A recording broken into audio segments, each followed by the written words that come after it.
Di Sapa Indonesia Pagi kita masih berbicara mengenai mengejar untuk IKN diselesaikan. Kita masih bersama Mas Wandi dari KSP, ada Mas Viko dari Generasi Muda Kaltim, dan juga Mas Agus Mabagio, pengamat kebijakan publik. Saya bawa apa yang tadi kita perbincangkan di segmen pertama tadi ke kedua ini langsung ke Mas Wandi. Sejumlah permasalahan tadi sudah diungkapkan, kekhawatiran juga baik oleh Mas Viko maupun Mas Agus. Nah, memang hubungan dengan masyarakat lokal ini menjadi satu yang sangat krusial begitu. Ada sisi yang sangat baik sebenarnya Mas Wandi, bahwa tampaknya masyarakat di lokasi sebenarnya menyambut baik gitu pembangunan IKN. Ini sudah membuka pintu lah. Tapi bagaimanapun juga kan tetap saja akan ada hal-hal yang mungkin lebih rumit untuk dibicarakan mengenai status kepemilikan lahan, entah itu penggantian atau lain-lain. Nah, apa mungkin yang akan dibawa oleh KSP yang sudah berkomitmen untuk mengawal mengenai pembebasan lahan di IKN ini untuk bisa mempercepat proses ini, segala kerumitan ini akan bisa diselesaikan begitu? Ya, kalau di KSP kami lebih fokus pada apa yang tadi disampaikan Mas Agus juga soal pembangunan manusianya. Ya. Kami sudah berkoordinasi dengan Komnas HAM juga, dan juga saya sendiri sudah beberapa kali turun langsung ketemu masyarakat Pasir Balek di sana. Dan memang apa yang disampaikan Bung Viko juga itu valid ya, bahwa sebetulnya masyarakat, termasuk masyarakat yang di lokasi KIPP juga sebenarnya sangat menyambut baik, sangat senang. Tetapi mereka memang khawatir jangan kami ditinggalkan. Dan mereka itu lebih suka kalau berada tetap menjadi bagian dari IKN ketimbang mendapat ganti rugi dan pindah. Saya juga memfasilitasi dialog itu dengan berbagai stakeholder, dan suara-suara soal ini memang sangat kuat. Oleh karena itu kami di KSP juga untuk tim untuk karena salah satu hal yang paling krusial tadi adalah soal hak-hak tanah ya, khususnya masyarakat adat. Hak-hak tanah itu memang sulitnya adalah masyarakat adat ini kan mereka punya histori, mereka punya wilayah, mereka punya komunitas ya. Dan tetapi kelemahannya mereka secara modern, mereka tidak punya secara administratif tuh nggak punya surat-surat. Nah, oleh karena itu kita berkomitmen untuk membantu soal itu. Jadi kami juga sudah berbicara dengan berbagai pihak termasuk Kementerian ATR BPN, akan dibentuk semacam, kami akan mengawal lah kira-kira ya, semacam tim asistensi untuk memetakan masyarakatnya, sejarahnya dan sebagainya, sehingga nanti ada semacam rekomendasi yang membuat posisi mereka lebih kuat secara hukum. Kami berharap ini akan menjadi model juga bagi penyelesaian kasus-kasus tanah yang melibatkan masyarakat adat. Karena memang meskipun amandemen konstitusi sudah dilakukan dan pengakuan terhadap masyarakat adat sudah ada dalam pasal 18B itu, tetapi kan masih perlu lebih kuat lagi ya. Kita tahu RUU masyarakat adat masih ada di prolegnas, dan ini harus menjadi agenda penting bersama yang harus kita kawal kalau kita mau bicara tentang pembangunan manusia di IKN. Mas Wandi, yang terbaru memang Pak Jokowi mengatakan bahwa tidak akan ada warga yang dirugikan. Nah, ini bagaimana masyarakat, khususnya masyarakat yang terdampak langsung ini harus menerjemahkan hal ini? Apa artinya? Karena ini kan masih cukup luas sebenarnya. Ya, itu artinya gini kan, kami membuka dan kami sudah meninggalkan kontak ke mereka untuk sewaktu-waktu bisa menghubungi. Dan kita juga mempersiapkan turut mendorong dalam salah satu di Perpres tentang otorita IKN itu ada yang namanya konsil masyarakat.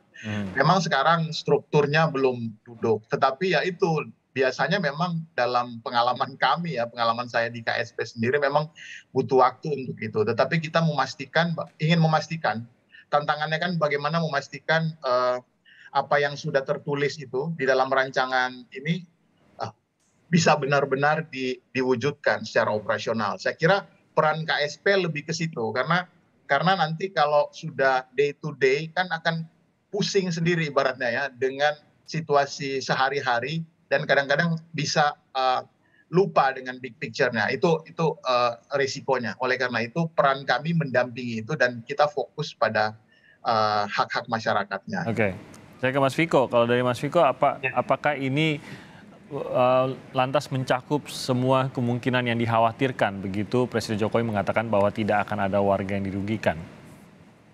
Ya, Bapak Presiden sudah jelas ya kita kira. Nah, ini tinggal struktur otorita dan kemudian kementerian untuk operasionalisasi di lapangan untuk penegasan-penegasan hak masyarakat lokal tersebut terkait dengan tanah.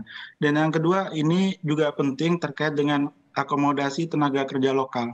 Misal, kemarin Dirjen Bina Administrasi Kewilayahan Kemendagri menyatakan ada 100.000 naker masuk per Juli 2022. Tetapi di situ tidak disebutkan berapa kuota atau akomodasi nakar lokal.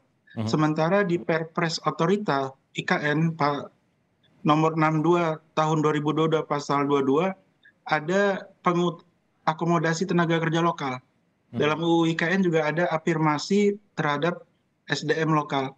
Nah, ini mohon dari otorita atau lintas kementerian bahwa hal-hal yang terkait untuk bagaimana membuat masyarakat di sana nyaman juga tolong dalam pembahasan-pembahasan IKN itu sertakan kepedulian bagaimana masyarakat lokal di sana. Nah, ini saya kira poin dari kami yang bisa kami sampaikan terhadap nakar kemarin, dan itu sempat membuat ramai pembahasan di Kalimantan Timur selain persoalan tanah tadi. Nah, kalau tadi kita bicara mengenai bahwa ini semua harus dipercepat, Mas Viko, semua harus pendekatan kepada masyarakat, sosialisasi kepada masyarakat harus dipercepat. Dan waktunya sebenarnya bukan 2 tahun lagi, karena pembangunan pasti akan dimulai jauh sebelum itu. Sehingga hanya dalam hitungan bulan ini sebenarnya kita harus sudah mulai melihat ada pengerjaan-pengerjaan. Nah, kalau dari masyarakat sendiri, masyarakat di sana sendiri, apa yang bisa mempercepat hal ini? Apa yang bisa mempercepat pendekatan kepada masyarakat dari pusat? Apa yang bisa mempercepat pemahaman yang baik di masyarakat lokal di sana, Mas Viko? Iya, yang pertama segera bentuk struktur otorita karena kementerian di bawah kewenangan kepala otorita dan sekarang ada tim transisi. Tetapi kalau kita lihat di undang-undang dan PP serta Perpres, tim transisi nggak disebutkan kan dalam Tapi regulasi maksud itu. saya apakah butuh sampai otoritanya matang? Tidakkah dari pusat bisa turunnya seperti KSP kan tadi juga sudah turun ke sana dan lain-lain. Tapi apa yang bisa mempercepat agar masyarakat bisa mendapat pemahaman yang baik? Ataukah strukturnya memang masalah di struktur sosialisasinya kah? Atau ada pihak tertentu yang mungkin bisa lebih dikerahkan yang bisa dengan lebih baik diterima oleh masyarakat, atau dalam format apa yang lebih baik diterima oleh masyarakat di sana? Ya, sektor-sektor leadingnya segera sosialisasi karena kami di Kalimantan Timur mencari sendiri informasi, sosialisasi resmi-resmi itu kan jarang ya, jarang. Kalau kita lihat jarang. Ada anggota DPR RI kita, Pak Awang Faruk, sosialisasi IKN atas nama anggota DPR RI. Tetapi dari otorita untuk masuk misal ke Samarinda, ke Kukar, daerah-daerah penyangga dulu untuk sosialisasi memang jarang ya. Nah, ini yang perlu jadi catatan. Jadi ini mengapa Anda menyoroti otorita, karena belum terlihat perwakilan yang bisa istilahnya terlihat di sana di tengah masyarakat dan bisa mengupdate masyarakat dan bisa didatangi oleh masyarakat untuk menanyakan atau membicarakan apapun terkait dengan IKN, yaitu otorita yang bisa dipegang, begitu ya Mas Viko sebenarnya. Jadi ingin ada otorita yang sudah hadir di sana di tengah masyarakat, itu sebenarnya Mas Viko.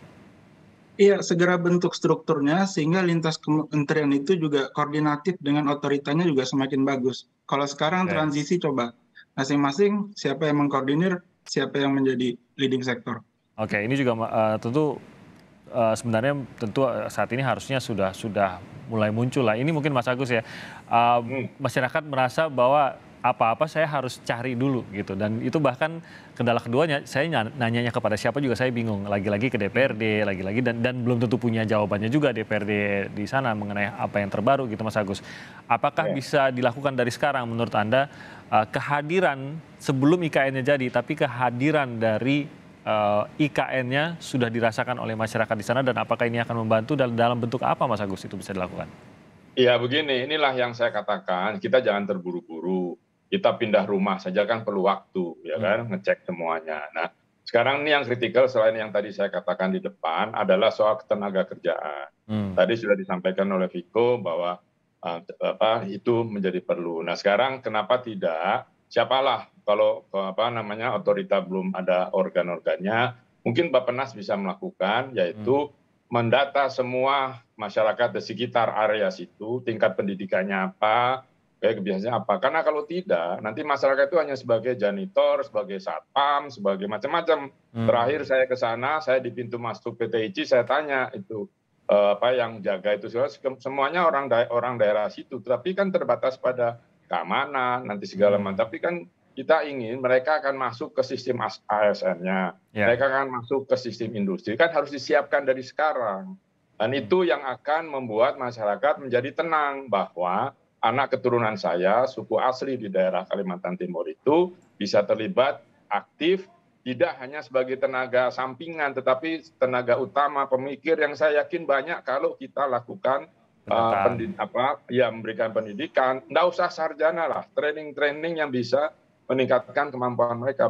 Ada balai latihan kerja di sana, saya belum ngecek apakah masih ada misalnya.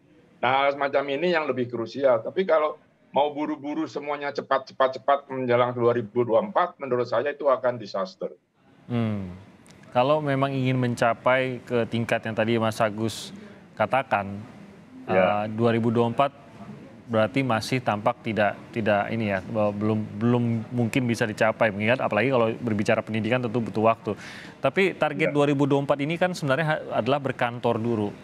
Bisakah ini dilakukan setelah 2024 menurut Anda, apalagi mungkin ada perubahan politik tentu saja setelah 2024. Kalau memang berkantor saja bisa di 2024, apakah kelanjutannya menurut Anda baru bisa hal-hal pengembangan masyarakat tadi bisa dikembangkan, atau semuanya memang mau tidak mau harus di bawah pemerintahan yang sekarang? Iya, ini menjadi sulit ketika kita memasuki atau mengkaitkan dengan tahun politik. Memang 2024 yang krusial, sekarang kan niatnya Pak Presiden adalah sudah mulai memindahkan ASN dan orang-orang yang bekerja membangun IKN tersebut. Nah, ini harus kita amankan dulu. Setelah itu tentu kita belum tahu siapa bakal jadi presiden, satu. Kedua, apakah yang mereka janji-janjikan nanti saat kampanye akan dilaksanakan, janji politik tidak harus dilaksanakan. Nah, kalau itu sampai tidak digunakan atau berubah strateginya, merubah undang-undangnya, itu juga akan jadi catatan yang penting. Jadi enggak ini. Makanya saya katakan jangan buru-buru lah. Karena semua yang dikerjakan terburu-buru seperti jalan tol, pelabuhan, bandara kan juga hasilnya tidak optimal. Nah, nanti kan bisa jadi persoalan ketika habis administrasi yang sekarang ini jadi persoalan lain. Kita lelah dengan hal-hal yang sudah kita selalu berulang. Nah, IKN ini saran saya dikerjakan, tidak apa-apa. Saya dukung, tetapi itu sekali lagi perlahan semuanya jadi ketika nanti harus pull out misalnya, tidak jadi, juga tidak terjadi kerusakan yang parah, baik sosial, teknis, dan sebagainya. Tapi kalau berlanjut juga sudah siap, semuanya. Sekarang yang baru dibangun jalan proyek itu. Jalan proyek itu sudah longsor, kemudian bergeser, dan seterusnya. Itu kan perlu hati-hati, karena kita akan membangun ibu kota negara baru yang tentu tidak mudah, apalagi mau jadi kota hutan gitu ya. Tanamannya kan harus tanaman endemis di Kalimantan, itu carinya kan juga perlu waktu, dan membuat tanah itu kan ditanami eukaliptus itu kan menyerap air sangat banyak, sehingga kerusakan tanah harus diperbaiki dulu. Nah, hal semacam ini yang menurut saya perlu diperhatikan sebelum kita besar-besaran mengirim orang ke sana, tidak siap dengan lokal, terjadi bentrok fisik. Nah, ini yang kita sangat tidak inginkan. Nah Mas Wandi, mungkin Anda mau menanggapi beberapa poin yang dikeluarkan Mas Agus tadi? Ya, saya kira memang harus harus dilakukan dengan proper ya. Makanya dalam Perpres terkait rencana induk maupun tata ruang kawasan strategis nasional sebetulnya sudah cukup detail itu ada. Nah, tentu saja untuk tantangannya, saya sejak awal sudah bilang, tantangannya adalah bagaimana mewujudkan yang sangat ideal ini. Yang sangat ideal ini menjadi operasional. Dan itu tugas kami mengawal bahwa kita ditarget, saya kira bukan cuma di dalam pemerintahan ya, di sektor swasta pun sebelum saya gabung pemerintahan biasanya kita ditarget melakukan sesuatu. Tetapi semua harus berbasis pada data, secara real apa yang sudah terjadi, apa tantangannya. Kadang-kadang terjadi perubahan-perubahan, tapi bagaimana supaya outcome yang diharapkan itu bisa tercapai. Nah, tugas kami itu. Jadi tugas kami itu memastikan bahwa ini duduk dengan baik dan kita memberikan penekanan yang lebih kuat lagi terhadap pembangunan manusianya itu. Jadi tugas KSP kami akan fokuskan ke situ. Selain mengawal melakukan debottlenecking, kenapa ini belum jalan? Kenapa misalnya otoritanya agak lama? Meskipun kita tahu bahwa KSP juga butuh sekitar 3-4 bulan itu waktu itu untuk bisa operasi. Nah, tapi kita akan tanya, kita akan lakukan karena kan kami memiliki, meskipun kami tidak mengeksekusi ya, karena kami kan tugasnya memberikan rekomendasi, tetapi kita bisa melakukan koordinasi, kita bisa bahkan mengkoordinasi antar Kemenko. Nah, dari situ kita akan punya gambar yang lebih besar, membuatnya menjadi lebih koheren, sehingga yang terbaik. Dan ini proses masukan-masukan dan kritik itu kita terima semuanya, karena bagaimanapun juga untuk memastikan yang terbaik kan kita harus melihat secara utuh semua masukan-masukan dari masyarakat, termasuk dari media ya. Ya, dan kita yakin juga sebenarnya baik pemirsa di sini tidak hanya masyarakat di Kalimantan Timur, tapi pemirsa juga ingin melihat IKN ini dibuat dengan baik, prosesnya berjalan dengan sukses, dan semua bisa berjalan dengan lancar. Kekhawatiran-kekhawatiran yang diungkapkan Mas Viko, Mas Agus itu mewakili mungkin istilahnya ya ini kekhawatiran karena ingin melihat IKN ini yang lebih baik gitu. Betul. Jadi kekhawatiran itu berangkat dari situ sebenarnya. Dan kita akan lihat terus bagaimana langkah untuk pembangunan IKN ini tentu dalam hari-hari dan bulan-bulan ke depan. Terima kasih Mas Wandi sudah bergabung bersama kami. Mas Viko, terima kasih. Mas Agus, terima kasih juga sudah bergabung bersama kami pagi hari ini. Sehat terus, selamat pagi. Mas Agus, Mas Viko, selamat pagi.